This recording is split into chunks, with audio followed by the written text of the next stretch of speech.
Bonjour tout le monde, petit tirage pour l'équinoxe de printemps et la pleine lune, puisque l'équinoxe a lieu le 20 mars et la pleine lune le 21. Donc c'est très rapproché, j'ai fait un tirage de 5 cartes pour voir l'énergie commune de ce moment. Pour info, donc, on rentre en astrologie traditionnelle, on rentre dans le signe du bélier, le soleil rentre dans le signe du bélier, astrologie tropicale, et en face la lune se retrouve dans la balance. Donc rapidement, l'action, le sens de l'action du bélier qui donne un nouvel élan, une nouvelle année arrive, c'est la nouvelle année zodiacale, il y a un nouvel élan, une nouvelle énergie, et en face la lune vient apporter le complément, c'est-à-dire on va mettre cette action au service de l'harmonie de la balance. Alors, on s'active, c'est aujourd'hui, c'est maintenant, on commence concrètement les choses et on fait ça dans le but d'être en paix, c'est la force au service de la paix. Moi je vois ça comme ça pour l'axe bélier-balance. En harmonique, donc, la première carte qui est venue, c'est le serpent cosmique. Là, on est aussi dans le renouveau, c'est la régénération, le serpent c'est le 8, hein, le serpent qui change de peau. Eh bien, il nous dit quoi ce serpent? Il nous dit que c'est propice et favorable à poursuivre ses guérisons, je dirais. C'est très thérapeutique le serpent, je le décrirais comme un animal chamanique.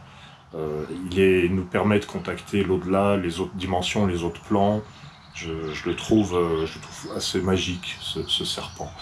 Donc en première carte, il nous permet un retour aussi, un retour à soi, un retour sur soi, un retour sur ses pas. C'est quelque chose qui revient, le serpent. C'est quelque chose qui change de peau, mais il y a l'idée d'un retour. On nous dit, bah voilà, là on fait peau neuve, voilà, c'est pour ainsi dire.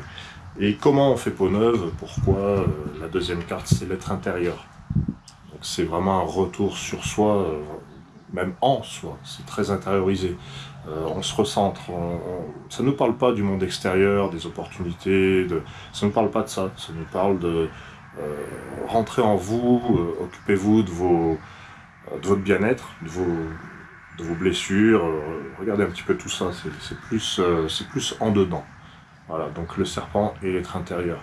On est vraiment dans le retour sur quelque chose d'authentique, mais de profond. C'est profond, moi ça me fait penser à Pluton un peu, ce serpent. Et ensuite on a la terre-mère. Alors là, cette carte, elle correspond vraiment à l'environnement, la terre-mère, les arbres, les bois, les forêts. C'est le retour de la nature, évidemment. Mais elle nous dit quoi au sens spirituel, cette terre-mère? Elle nous dit, bah, là vous êtes en train de reconstruire une nouvelle, un nouveau quotidien, une nouvelle réalité. La terre-mère, c'est l'ici et maintenant, c'est le pouvoir de l'instant présent. C'est on construit quelque chose de solide, et d'autant plus solide que la carte suivante, c'est le palais. Voilà, donc le palais, solidité, stabilité, la maison. Vous êtes votre maison, c'est peut-être votre corps aussi, le palais. Donc, prendre soin de son corps, c'est vraiment la période propice à tout ça. Donc régénération, guérison, en passant par l'intérieur, protection aussi. Et puis, bah, là, on est vraiment dans le... Vous voyez, l'être intérieur et la terre-mère, c'est très fécond, tout ça. Ça parle beaucoup de fécondité, de fertilité, c'est hyper fertile. Puis ça construit du solide. C'est très... Moi, je trouve que ça fait très famille, en fait. Ça fait très... je crée une maison, je crée ma maison. La dernière carte, la carte de synthèse, c'est la foudre. Elle nous dit quand même que cette maison, elle est très différente de ce qu'il y avait avant. On construit un nouveau monde. C'est un monde nouveau, mais c'est pas seulement parce que c'est le printemps et parce que les bourgeons vont refleurir, c'est pas que ça. Il y a un nouveau jardin là qui arrive. Voilà, un nouveau jardin. C'est une nouvelle réalité. Voilà, donc c'est très positif tout ça, pour la construction de quelque chose de solide et de nouveau. Il y a de nouvelles règles qui se mettent en place. Alors, le palais, c'est ça aussi. Dans le palais, bah, il y a le roi, la reine, il y a toute une organisation, c'est structuré. On a de nouvelles structures qui se mettent en place, c'est plus solide aussi qu'avant. Là, on sort peut-être d'une période où il y avait un peu d'incertitude. Maintenant, on sait mieux ce qu'on veut, on est mieux en contact avec l'intérieur.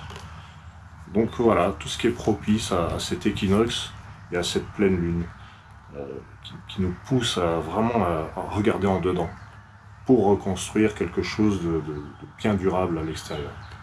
Voilà. Donc je vous souhaite une très belle période d'équinoxe et je vous dis à bientôt pour les horoscopes d'avril, les 12 signes en avril 2019. Ça c'est pour bientôt. À bientôt tout le monde.